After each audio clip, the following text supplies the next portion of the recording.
I heard the lobby before I saw it. The first thing was the hum, air conditioning pushing cold air through the long hallways, the kind that never quite matches the outside temperature. Then came the sound of the automatic doors breathing open and shut, admitting traffic into a place that acted like it didn't care who arrived. Somewhere behind the reception counter, a phone rang and was answered with the practiced voice hotel people use when they want to be helpful, but also want to end the conversation. I stood just inside the entrance with my duffel at my feet. I didn't step fully forward. I let myself stay at that in-between line where nobody knows if you're waiting for someone or looking for a room. I'd been doing that for years, moving through spaces the way you move through fog, careful, slow, trying not to draw attention until you needed it. It wasn't fear exactly, it was habit. You learn to read rooms when you've spent enough time in ones where the rules were different and the exits were never where you hoped they would be. The lobby was clean. That was the first thing they got right. Tile floors, polished brass, a display of local brochures beside a bowl of mints. The light was bright and even, like they'd turned the whole place into a stage so nobody could claim they hadn't seen anything. At the front desk, a younger clerk looked up when I entered. He didn't smile. It wasn't mean, not outright, just guarded. His eyes traveled over the duffel, the scuffed boots, the worn jacket that wasn't old enough to be vintage and wasn't new enough to pass as planned. His gaze came back to my face. I kept my hands visible. I didn't adjust my jacket. I didn't lean toward the counter like I was desperate.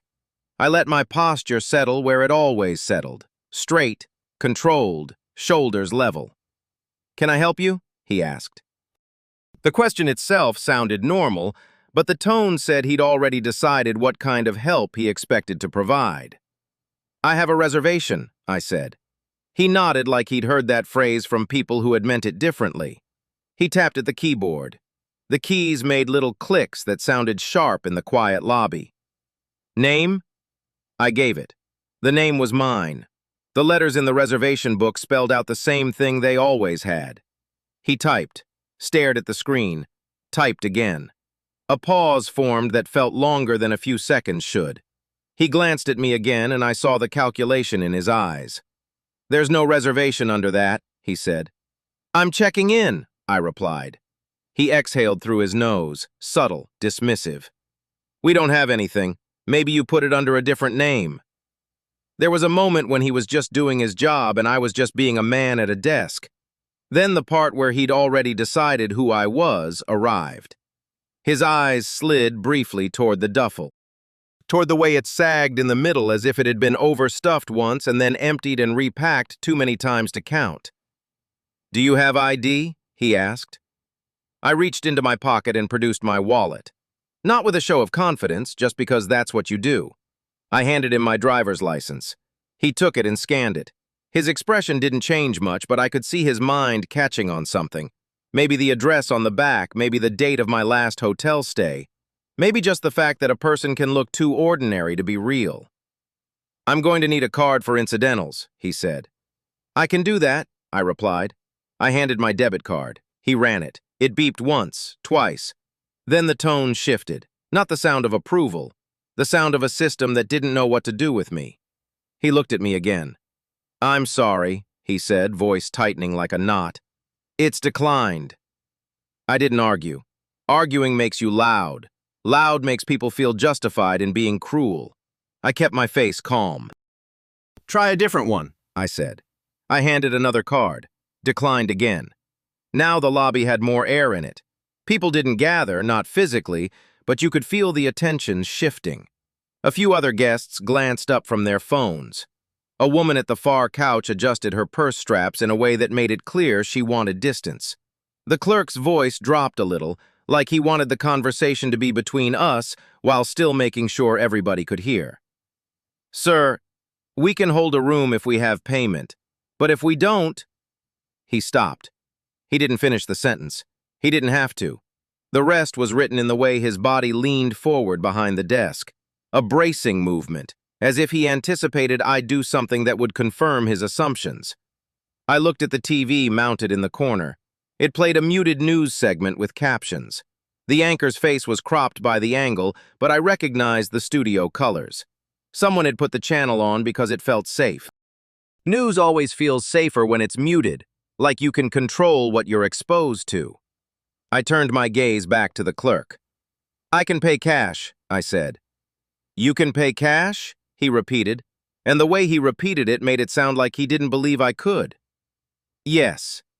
He shifted the license in his hand, and I saw his thumb hover over the place where he'd likely stop reading and start judging. "You'll have to pay the full night up front," he said. "How much?" He told me. I opened my duffel and pulled out a folded envelope. My hands were steady, not because I was relaxed, because I'd practiced being steady in moments when nobody deserved the panic I carried. I counted the bills slowly. I didn't throw them down. I didn't slam the envelope. I made it precise. He watched. A part of him wanted to keep the story he'd already written.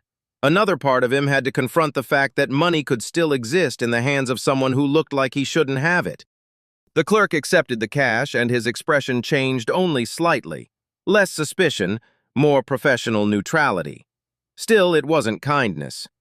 "Sign here," he said, sliding a clipboard across. I signed. He handed me a key card. As I turned toward the elevators, I could feel eyes behind me, like the lobby had become a classroom and I was the lesson. People were careful not to stare directly, but careful staring is still staring. I walked to the elevators and pressed the button.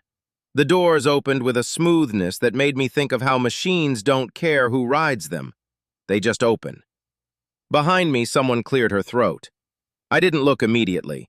I waited for my body to finish its first instinct. Don't react, don't invite conversation, don't offer more of yourself than you have to. Then I heard her voice. "Marcus Holt." My name didn't sound like my name in her mouth. It sounded like a headline. I turned slowly. "Yes?" She was standing near the seating area, mid-40s maybe, hair pulled back tight, not the kind of style that says she wants attention. Her badge hung from her neck. The letters on it caught the light when she moved. A journalist. I recognized her before I could place her. Not face recognition the way you see someone in your neighborhood, but the recognition of someone you'd seen on a screen. Her eyes had that look people get when they've been searching for something for a long time and suddenly find it. "Sorry," she said. "I didn't mean to—" She stopped herself as if she realized apologies were a kind of performance. She stepped closer, but not too close. She stayed on the safe side of personal space. That told me she knew how to be respectful when she needed to be. "Are you Marcus Holt?" she asked again, this time with less certainty in the voice and more carefulness, like she was checking her own memory. "Yes," I said. She swallowed. Then she said, "You don't remember me, that's okay, but I remember you." There was a tightness under my ribs, not fear, not anger, just the way grief waits for the right doorway to walk back in. "From where?" I asked. Her gaze flicked over my face, then to my hands, then back up, like she was measuring whether I matched the image she carried. "From the broadcast," she said, "the one about the rescue." The lobby's light seemed brighter then, harsher. The air conditioner kept humming like it didn't have to care about human memory. I said nothing. She continued, voice steadier now, because once a person has a story they like, they can talk about it without noticing the pain they reopen. "I'm Erin Caldwell," she said. "I work for the local station. We ran that segment years ago." "Okay," I replied. She tilted her head slightly. Her eyes narrowed, not in suspicion, but focus. "You were the one who stayed," she said. "You were the one who brought them out. You were the one everyone called a drifter." The word drifter landed with a weight I'd carried before, back when a label can become a cage. I kept my face calm. "I didn't hear that," I said. Erin didn't smile. She seemed careful not to make this casual. "I didn't call you here to embarrass you," she said quickly. "I promise. This is going to sound strange, but I couldn't stop thinking about you." I watched her hands. She held a small notebook, thumb resting on the edge. The motion looked rehearsed, like she'd practiced what to do when emotions hit her. "Do you have a room?" she asked. "Yes." "May I ask what floor?" I looked at the key card in my hand. Then I looked back at her. "I'm checking in," I said. She nodded like she understood the boundary, but then she pulled something from her bag. Not a camera, not a microphone, a folded newspaper clipping. Or maybe it was an old paper, maybe it was a printout. Either way, it was physical, and that mattered. Digital stories can be deleted. Paper lingers. She opened it carefully. I didn't lean in. I didn't push away. I just watched her hold it up so it could speak. There was my photo from that night, cropped, grainy, taken at a distance. You could see my jacket collar, my posture. You could see enough to connect the dots. But you couldn't see the details people used to guess the wrong story. The caption underneath showed the same words I remembered. A line about a drifter, about someone passing through, about a man whose name had been treated like it didn't matter. Erin's eyes softened as if she hated that her profession had helped create the wrong narrative. "I have been trying to find you," she said quietly. "Not for a follow-up segment, not to—" She stopped and her throat moved. "I just wanted to ask you something," she finished. "What?" "How did you keep going?" I could have told her the truth, but the truth wasn't the kind that belongs in other people's interviews. I also didn't want to give her a story she could package. I wanted restraint to be its own answer. So I said, it needed to be done. Erin stared at me, and her expression changed in a way that didn't look like admiration so much as recognition. "You never gave an interview back then," she said. I nodded slightly. "Because you didn't want one," she guessed. I didn't correct her. I turned my body a fraction toward the elevators. Erin noticed. She shifted too, not crowding me. "There's something else," she said. I paused. The lobby felt like it had tightened around us. She lowered the clipping a bit, but her eyes stayed locked on mine. "People are still talking about you," she said. "They just don't know you. They're assuming things. They're assuming you disappeared. They're assuming you—" She cut herself off, like she realized she was about to say the worst possibilities. I didn't let her. "What do you assume?" I asked. Her face went still. That question made her honest. "I assumed you'd be different," she admitted. "I assumed you wouldn't—" She looked down at the key card in my hand. "I assumed you'd be easier to dismiss," she said. "Someone said you were alone, that you didn't have anyone, so I thought you must have been left behind." The words "left behind" didn't belong in the lobby. They belonged in the same place all rumors do, in the space between what people see and what they understand. I took one step toward the elevators. Erin stepped back instinctively, giving me room. "I'm not here to accuse anyone," she said. "I'm here to correct something." I stopped again. "Correct what?"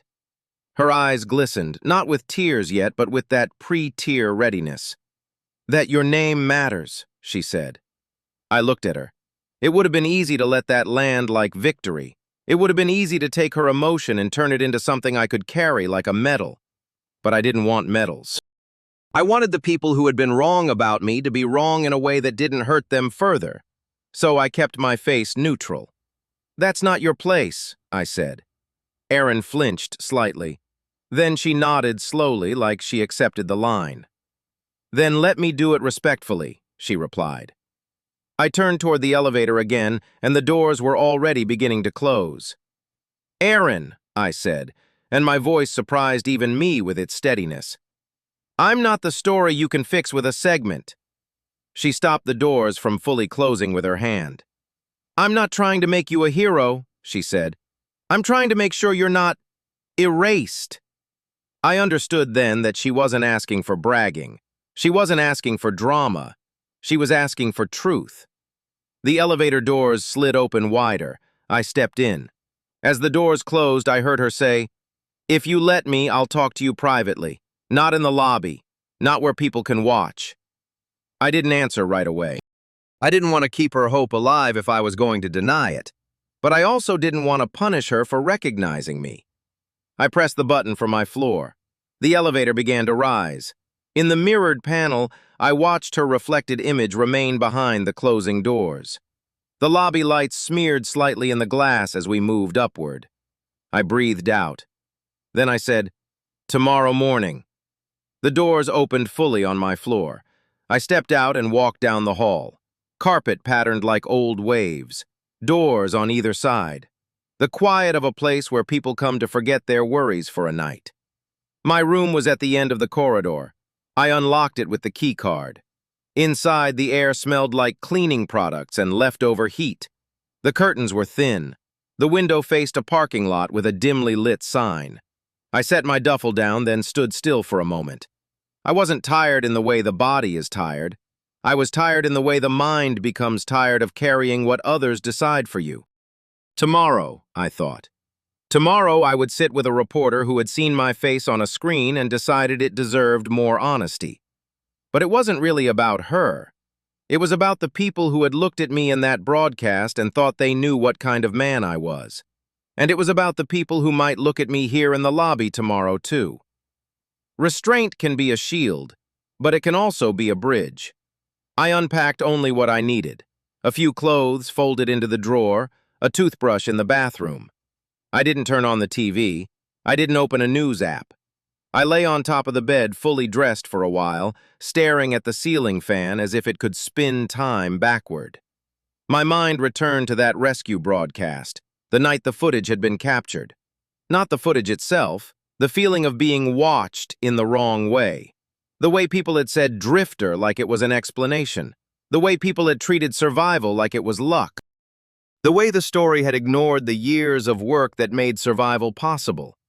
I thought of the uniforms, the training, the way we learned to stay calm when everything around you wanted to turn into panic. I thought of the names of the men I'd served with. I thought of the ones who didn't make it. Then I thought of the ones who did, how they went home changed, carrying silence like an extra piece of gear. The next morning arrived quietly. I woke before the alarm. My body didn't feel rested, but it felt ready. I washed up, shaved. The mirror showed a man with tired eyes and a disciplined jawline. Nothing about me looked like a headline. I walked to the lobby. The clerk from yesterday was still there, but his expression was different. Less dismissal. Maybe he remembered my cash. Maybe he remembered that my face had been followed by Aaron's notebook. The lobby had the same bright lighting, the same hum. But today I didn't stand at the threshold. I walked up like I belonged in the space because I did. Erin was at a small table by the window reviewing something in her notebook. When she saw me, she stood. "Marcus," she said softly. No spotlight tone, no gotcha, just a person approaching another person. She motioned toward the chair opposite her. "Is this okay?" she asked. I sat. She didn't immediately ask questions. She waited a beat like she'd learned that rushing can turn truth into pressure. Then she said, "Yesterday I asked about how you kept going." I looked at her. "You still want that?" I asked. She shook her head. "I realized something," she said. "I don't want the romantic part. I want the accurate part." Her pen tapped once on the notebook, then stopped. "In the clip, people said you were passing through," she continued. "They said you were alone. They said you didn't have connections. They used those assumptions to make it sound like you did something lucky." Her eyes didn't leave mine. "Did anyone teach you those skills?" she asked. I didn't brag. I didn't posture. I simply answered. "I served," I said. Erin nodded like that word was the foundation of everything. "And after?" she asked. I paused. There were many afters. After the discharge paperwork, after the benefits that arrived late or not at all, after friends who moved on, leaving you with the parts of yourself they couldn't recognize, after the kind of job interviews where they looked at you first as a problem, then as a cost, after you learned how to swallow your pride so you could keep functioning, after you learned that a man can be needed and still be unwanted. But I didn't answer in a way that let her write a sob story. "I stayed disciplined," I said. That was true. Discipline became my language when everything else felt like it could be misunderstood.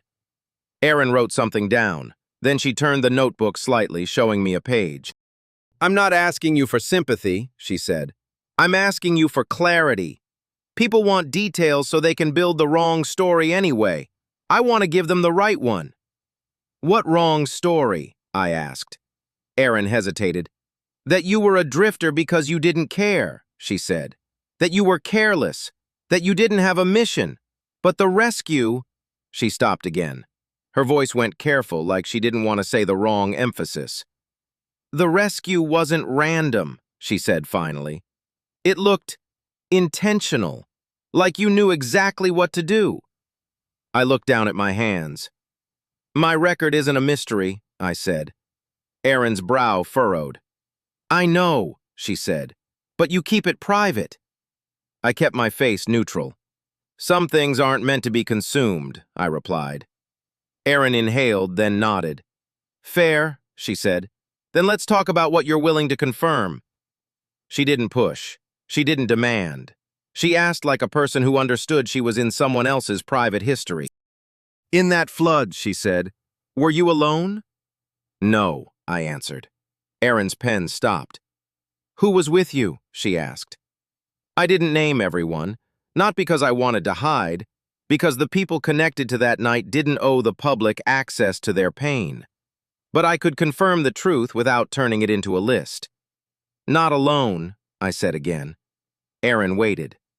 "Then why did the broadcast say you were?" she asked. That question was the one that mattered. It wasn't about my actions, it was about the media choosing a narrative that fit the easiest stereotype. I looked at Erin. "They wanted a simple ending," I said. Erin swallowed. "And they assumed you were less than," she said. I didn't correct her. A pause held between us. The lobby noise felt distant, like we'd been moved to a separate room inside the same building. Erin leaned forward slightly. "Marcus," she said quietly. "I'd been reading the official reports. I've been tracking the names that got buried. The way it was presented made it sound like you were an extra, like the main people were someone else." I watched her face as she struggled with how to say what she'd discovered. Then she said, "But the report includes you as the lead in the final extraction." My jaw tightened slightly, but my tone didn't change. "I did my job," I said. Erin nodded. "That's what everyone misses," she replied. "They want you to be either a saint or a villain, but you're just a person who did what needed doing." A bus rumbled past outside and the window vibrated a little. Erin stared at my keycard on the table. "I saw how the clerk looked at you," she said. I lifted my gaze back to her. "He thinks he knows," I said. Erin's expression hardened. "I think it's worse than that," she said. "I think people want to be right about people like you. It makes them feel safe." I didn't argue. Safety is a powerful need. It makes people cling to stories. Erin looked down at her notebook again. "Today," she said, "I want to do this in a way you can live with. No dramatic music. No teasing. No implying you're still a drifter. No captions that turn truth into a punchline." She looked up. "If I get your permission, I'll publish the correction. And I'll include your record." I sat back slightly. "Include my record?" I asked. Erin nodded. "My producer wants to put a list of decorations," she said. I didn't like the idea, not because I was ashamed, because I'd seen what people do with lists. They treat them like proof that you deserve respect without looking at the man attached to the proof. "I don't need a list," I said. Erin's face fell a fraction. "You asked for clarity," I continued. "Clarity isn't decorations. Clarity is truth. Write the truth." Erin hesitated. "What's the truth you want?" she asked. I considered the question. Not my feelings, not my pain. The truth that would change the way someone looked at a man like me when they entered a hotel lobby with a duffel. "The truth," I said, "is that people don't get to decide who you are based on what they think you look like. And what happened that night wasn't luck." Erin held my gaze. "So you want to correct the assumption?" she said. "Yes," I replied. Erin nodded slowly as if she were careful not to turn my answer into her headline. "Then I'll do that," she said, "but I need one thing from you." I waited. She drew a slow breath. "Let me meet the person who wrote the original piece," she said. "The writer who called you a drifter in print." My stomach tightened at the word drifter again. I didn't want revenge. I didn't want a courtroom. But I also didn't want someone to keep hiding behind past language. If this was going to be correction, it needed to include the person responsible. "I don't want an argument," I said. Aaron's voice softened. "Neither do I." "Then you can arrange it," I replied. Aaron nodded. "I'll call him today," she said. "No confrontation. Just facts." "Facts are enough," I replied. After Aaron left the table to make the call, I sat alone in the lobby with my key card and the steady quiet of my own breathing. I watched the hotel clerk's movements. He kept glancing my way. Each time he did, he looked like he wanted to pretend he hadn't. When I caught his eye, he looked down fast. His throat moved as if he had words trapped behind it. Then his manager walked out from the back office. The manager was older, heavier build, with a careful face that had learned how to keep itself neutral. He approached the clerk. The clerk said something in a low voice. The manager's eyes shifted to me. He studied my posture, the way I held myself, the calmness. Not the calmness of a man trying to win, but the calmness of a man who'd learned what it costs to react. The manager didn't come closer. He didn't apologize. He just nodded once to the clerk and returned to his office. That nod was recognition without ceremony. I'd take it. Erin returned about 20 minutes later. Her face had a new tension. "Marcus," she said. I stood. "What?" She showed her phone screen without turning it into theater. "He's coming in," she said. "The writer. He's in the area. He agreed to talk." I didn't react. I didn't ask why it had taken so long. The past is full of delays, and most of them are arranged by people who think they're in control. Erin guided herself into her chair again and nodded once at me like she was bracing us both. The lobby door opened. A man stepped in wearing a clean jacket, the kind of clothes that fit a man who's used to being seen as credible. He looked around, then walked straight to the counter. His eyes found me immediately. There was no shock, no confusion. It was the recognition of a person whose words had been real and now demanded to be faced. He approached us with a measured pace. "Aaron," he said. Then he turned his attention fully to me. "Marcus Holt," he repeated. His tone wasn't cruel this time, it was defensive.